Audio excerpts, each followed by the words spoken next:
বেশিরভাগ। এই যে যেমন তোমায় ধরো আমি বলছি, আরেকটা তোমাকে ঘটনা বলি। এইটা হয়েছে আমার যত সম্ভব মনে হয় মেছেদা চেম্বারেই হয়েছে।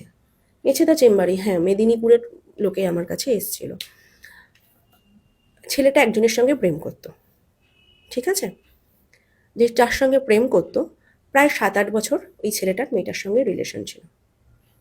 এবার 7-8 বছরের রিলেশন মানে তার সাথে সব রকম রিলেশন হয়ে গেছে। মেয়েটার বাড়িতে আসা যাওয়া সব করতো, বাবা মা, এই ফ্যামিলি ওই ফ্যামিলি সবাই জানতো। মেয়েটা একটা কোম্পানিতে কাজে ঢুকলো। মেয়েটা একটা কোম্পানিতে কাজে ঢুকতে গিয়ে যেটা হয়, যারা প্রেম করে তারা একটু রেস্ট্রিকশনে রাখতে চায় গার্লফ্রেন্ডদের, হুম একটু বেশি ভালোবাসা দিয়ে একটু আলগে রাখতে চায়। হুম এটা হয় যে ওখানে যেও না, ওটা করো না, ওই ছেলেটার সাথে কথা বলো না, এটা হয়। হুম হুম হ্যাঁ, যারা বেশিরভাগের ক্ষেত্রে বলছি, একটা পজিটিভনেস একটা কাজ করে, যেহেতু একটু আলগে রাখার চেষ্টা করে। এখনকার তো দিনকাল ভালো না, প্রথমে ভাইয়া হয় তারপরেই সাইয়া হয়ে যায়। এবার ওই মেয়েটা কোনো একটা টেলিকলিং বা কোনো কিছু এরকম জায়গায় গিয়ে আমাকে বললো যে এরকম কোনো একটা অফিসে, মানে আইটি সেক্টরেই, বা না বিপ্রো নয়, এরকম কিসে আমার ঠিক মনে পড়ছে না, মোটমাট এটা আইটি সেক্টর একটা। হোয়াট এভার কিছু একটা জায়গা হয়তো গেছিল হুম কাজে। তো ওখানে গিয়ে কোনো কলিগের সঙ্গে তার রিলেশন হয়ে গেছিল। রিলেশন হয়ে যেতে তার অনেক দিন, তা এবার এই ছেলেটাকে সে আস্তে আস্তে আস্তে আস্তে ভুলতে থাকে, অ্যাভয়েড করতে থাকে। ডাইরেক্ট তো আর বলতে পারে না আমি তোকে ছেড়ে দিতে চাই, অন্য একজনের সঙ্গে রিলেশনে জড়িয়ে গেছি। কি করে, অজুহাত খুঁজতে থাকে যে কিভাবে ওকে ছাড়া যায়।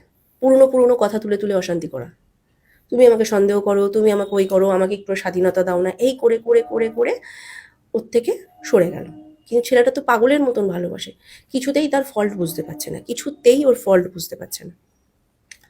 যাই হোক, মেয়েটা যেই ছেলেটার সঙ্গে আবার বেশ বছরখানেক প্রেম করলো মোহতে। এটা কিন্তু কেউ কিছু করেনি, কেউ মানে কোনো বশীকরণও করেনি, কেউ তন্ত্রও করেনি, কেউ বিচ্ছেদও করেনি। মেয়েটা একটা স্বইচ্ছায় এটা করেছে। অ্যাট্রাকশন পড়ে গেছে, মোহর মধ্যে পড়ে গিয়ে হুম স্বইচ্ছায় একটা ছেলের সঙ্গে রিলেশন হয়ে গেছে। আস্তে আস্তে তো মোহটা কাটছে, আস্তে আস্তে তো মোহটা কাটবে, যে পার্থক্য করবে যে এ আমাকে এরম ভাবে রেখেছে, এ আমাকে এরম ভাবে রেখেছে, এ আমাকে সব কিছুতে বাধা দিত, এ আমাকে সব কিছুতে বাধা দিচ্ছে না। পার্থক্য একটা সময় করবে। ধরো আমি তোমাকে বলছি, তুমি ওকে বলছো এটা করো না, এটা ভালো, এটা করলে তোমার ঠিক হবে না। কিন্তু সেম জিনিস যদি ওই ছেলেটা করে, যে হ্যাঁ তুমি এটা করো, ওর মনে একটা দাগ কাটবেই যে এটা করলে তো আমার ক্ষতি হচ্ছে, বা এটা করাটা আমার উচিত হবে না, ওই আমাকে তো বাধা দিচ্ছে না। কোনো কারণে মেয়েটা বুঝতে পেরেছে যে এ আমার জন্য ঠিক নয়, আমার আগের জনই ঠিক। কিন্তু এই ছেলেটা এতটাই বাড়িতে পাগলামি শুরু করেছিল, সুইসাইড করতে যাবে, এই করতে যাবে, তো ওর দিদি ওকে বিয়ে দিয়ে দেয়। 1.5 বছরের মধ্যে? হ্যাঁ, ওকে বিয়ে দিয়ে দেয়। ভুলতে তো ওকে হবেই, মানে ছেলেটা নইলে খারাপ হয়ে যাচ্ছিল, নেশাভান করতে শুরু করে দিয়েছিল। এবার কি হয়েছে, মেয়েটা তো যখন বিয়ে করে তখন তো আর ওর মধ্যে, তখন তো একটা মোহতেও ভাসছে। এবার এই ছেলেটা যে বিয়ে করেছে, আস্তে আস্তে আবার এই মেয়েটা ছেলেটার সাথে কন্ট্যাক্ট করতে শুরু করেছে। ছেলেটা কিন্তু পাত্তা দিচ্ছে না, ওই ভুলটা তো মেনে নিতে পারছে না, ও তো সংসার করছে সুখে হুম শান্তিতে, ঘর করছে। কি করেছে, মেয়েটা কোনো একটা জায়গায় গিয়ে এরকম বিচ্ছেদের কাজ করেছে। যে ছেলেটা মেয়েটাকে প্রচুর ভালোবাসতো, কোনো ওদের বাচ্চা কাচ্চা হয়নি, প্রেগনেন্ট ছিল বউ, বউটা প্রেগনেন্ট ছিল, 2 মাস না 3 মাসের প্রেগনেন্ট ছিল। মানে খুব সুখে শান্তিতে সংসার করছে। একটা প্রেম করলে কি হয়, অলরেডি মানুষটাকে জানতে মানে বুঝে গেছে, 7 বছরের প্রেম মানে ওরা একে অপরকে এপিটোপিট চিনে গেছে। হুম কিন্তু একটা অ্যারেঞ্জ ম্যারেজ করলে কি হয়, তাকে জানতে বুঝতে একটু সময় লাগে। হুম ততদিনে একটা বাচ্চা হয়ে যায়, আরও সংসারে এসে জড়িয়ে পড়ে। আস্তে আস্তে আস্তে আস্তে পথ চলা শুরু হয়, একে অপরকে জানা শুরু হয়। এবার মেয়েটা তো পাগলামির থেকেও পাগলামি শুরু করেছে, যে আমি কি হারিয়ে ফেললাম, মোহটা তো কেটে গেল। এবার সহ্য করতে পারছে না ওর জিনিস অন্য কেউ ভোগ করছে, বা ওর জিনিস ওর চোখের সামনে দিয়ে, শুনতে তো পাচ্ছে, ফ্রেন্ড সার্কেল তো হুম শুনতে তো পাচ্ছে যে ও আবার বিয়ে করেছে বা কিছু। ব্যাস, বিচ্ছেদের কাজ করে দিয়েছে। ছেলেটা এখন মেয়েটাকে সহ্য করতে পারছে না, বলছে ছোট ছোট কারণে অশান্তি করছে। বলছে আমি এখন বাচ্চা নিতে পারবো না, আমি এখন এত বড় দায়িত্ব নিতে রাজি নয়, তুমি বাপের বাড়ি চলে যাও। সব ঠিক আছে, বাড়ি থেকে বাইরে বেরালেই সম্পর্কটা কথা বলছে, বাড়িতে ঢুকলেই কথা বলছে না। ছেলে মেয়েটা কিছুতে বুঝতে পারছে না যে হয়েছেটা কি, তুমি আমার সাথে কেন এরকম করছো, কি প্রবলেম, ভালো ছিলাম তো। তো এই মেয়েটা মেয়েটা আর তার শাশুড়ি এসেছিল আমার কাছে। শাশুড়ি? হুম। মানে ছেলের মা? ছেলের মা। আমি কেন বললাম যে সব শাশুড়ি এরকম হয় না, কিছু শাশুড়ি ভালোও হয়, কিছু শাশুড়ি ভালোও হয়। যে আমাকে বলছে আমার পায়ে ধরে ধরার মতন, উনি আমার মায়ের বয়সী, তুমি এমন কিছু করো আমার ছেলে আর আমার ছেলের বউ যেন আবার আগের মতন হয়ে যায়। কারণ এটা আমার ছেলে নয়। মেয়েটা বলছে এটা আমার সেই স্বামী নয় যে আমাকে এত ভালোবাসা দিয়েছে, যে আমাকে সব বলেছে ওর অতীত সম্পর্কে, আমার কাছে কিছু লোকায়নি। আমরা ভালোবাসি বলেই তো আমাদের একটা সন্তান আসলো পেটে। দিদি আমি এখন কি করবো, এই সন্তানটাকে নিয়ে আমি কোথায় যাব, এখন বলছে এই বাচ্চা আমার লাগবে না। আমি বাচ্চার প্রথম সন্তান আমি নষ্ট করব কিভাবে? কত স্বপ্ন, কত আশা, কত ভালোবাসা। আমি প্রেগনেন্ট হয়েছি, জেনেছে কত আনন্দ, আমি কি খাবো না খাবো সব নিয়ে আসা। সাডেনলি কেন এরকম চেঞ্জ দিদি, সাডেনলি কেন এরকম চেঞ্জ? তো ওটা বিচ্ছেদ ক্রিয়া করা হয়েছিল। কোনো রকমভাবেই চাইছে না যে ওর সাথে ওর সম্পর্কটা হোক। এবং এর মধ্যে বলছে দিদি আমার হাজব্যান্ডের ফোনে হোয়াটসঅ্যাপে ওই আগের মেয়েটার আমি ফটো দেখতে পাচ্ছি, কন্ট্যাক্ট করছে, এসএমএস করছি, কেমন আছো, অফিসে গেছে, ও অফিসে গেছে, অফিসে একটা সময় বলেছে তুমি তোমার কি লাঞ্চ কমপ্লিট, তাহলে তুমি ফ্রি হয়ে আমাকে একটা কল করো। হঠাৎ এতদিন পর ও কেন কন্ট্যাক্ট করছে?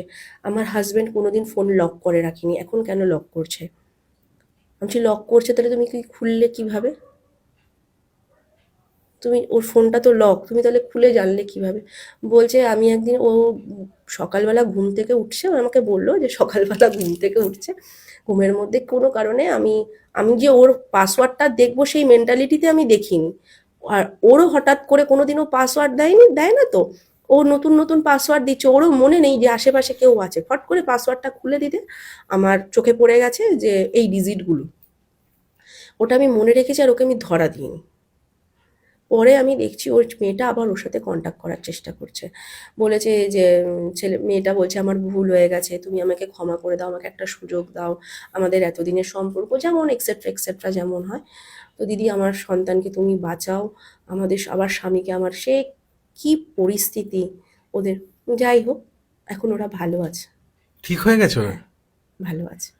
যে ওকে আমি যেহেতু জানতে পেরে গেছি যে হুম আবার আগের কানেকশনে কাজ করছে, হুম হুম হুম হুম। সম্পূর্ণ এগুলো বোঝা যায়, জানো তো। আবার অনেকে বিশ্বাস করে না, কারণ তাদের লাইফ দিয়ে এই ট্র্যাজেডিগুলো যায়নি, যাদের জীবন দিয়ে যায়নি তারা বলবে ভণ্ডামি, লোক ঠকানো, তারা বলবে এগুলো হয় না, কেউ আমাকে করে দেখুক তাহলে আমি বুঝবো। হুম, হ্যাঁ, এরম ধরনের কথা। কিন্তু যাদের জীবনের উপর দিয়ে গেছে তারা জানে যে কি জিনিস। এই যে আমাকে বলছে দিদি এটা হচ্ছে আর এখন কি জানো তো, পরক্রিয়াটা এমনভাবে হয়ে গেছে না, কেউ ভাবে যে পরক্রিয়াটা এমনই, কেউ কেউ ভাবে ইচ্ছা করে করছে, কিছুটা তো ইচ্ছা করে ডেফিনেটলি করছে, ভয়ঙ্করভাবে ইচ্ছা করে করছে, আবার কিছু কিছুটা না মানে ইন্টেনশনালি ওরা চায় না কিন্তু হয়ে যাচ্ছে। ধরো বিচ্ছেদ হয়ে গেছে, এখন যদি কেউ তন্ত্র প্রয়োগ করে তাকে এরকমভাবে বিচ্ছেদের কাজ করে, আবার তার সঙ্গে বিচ্ছেদের কাজ কেমনভাবে করছে, শুধু ফটো দিলেই বিচ্ছেদের কাজ হয় না। তুমি যদি মনে করো যে তুমি কারোর সঙ্গে কারোর বিচ্ছেদ করতে চাইছো, তুমি সাপোজ আমি বলছি, ধরো তুমি মনে করো এক্স মানে এ বি, যে কোনো একটা মানুষ এ আর বি, এর ফটোও তোমার কাছে আছে, বি এর ফটোও তোমার কাছে আছে, তুমি যদি মনে করো যে এর ফটো দিয়ে বি এর কে তুমি বিচ্ছেদ করতে চাইবে, কোনোদিনই হবে না। তার ব্যবহার করা জামা কাপড়ের টুকরো লাগে, তার পূর্বপুরুষের নাম লাগে, তবেই সেটা সম্ভব। এবার মেয়েটা যেহেতু 7 বছর ধরে তার সঙ্গে সম্পর্ক করেছিল, তার তো ব্যবহার করা জামা কাপড়ের টুকরো, তার রুমাল ফুমাল কিছু মানে না কিছু কিছু তো না কিছু আছে। তার কাছে থাকবেই, এবং তার নারী নক্ষত্র সবই জানতো। তো সেই ক্ষেত্রে এখানে কাজ করা কিছু কিছু তান্ত্রিকদের পক্ষে এটা সম্ভব হয়, এগুলো দিয়েই বিচ্ছেদ হয়। বাপরে বাপ। কিছু কিছু দিয়ে এইগুলো দিয়ে বিচ্ছেদ হয়। এই ক্রিয়াটা বশীকরণ, মানে কি দেখো বিচ্ছেদ ক্রিয়া? বশীকরণ দিয়ে না আমি এই বলতে এই চাইছি। ক্রিয়াটাকেও যিনি করেছিলেন, হুম এক্স যিনি ছিলেন, হুম এটা কি কোন ক্রিয়া এটা? মানে কি বলবো মানে ছাড়াছাড়ি বিদ্বেষণ ক্রিয়া বিচ্ছেদকে বিদ্বেষণ ক্রিয়াই বলে। বিদ্বেষণ ক্রিয়াই করেছে তাহলে। বিদ্বেষণ ক্রিয়াই করেছিল। দেখো সৎকর্ম এমনই না, এখন মানুষ মানুষের ভালো চায় না। কিছু কিছু ছেলে মেয়েরা, এই যে মেয়েটা যে করেছে, কি ভালো কাজ করেছে? কখনো করেনি। তুমি কেন গেছো মোহতে পড়ে? ওটাতে ইচ্ছা করেও অন্য একটা রিলেশনে জড়িয়ে গেল।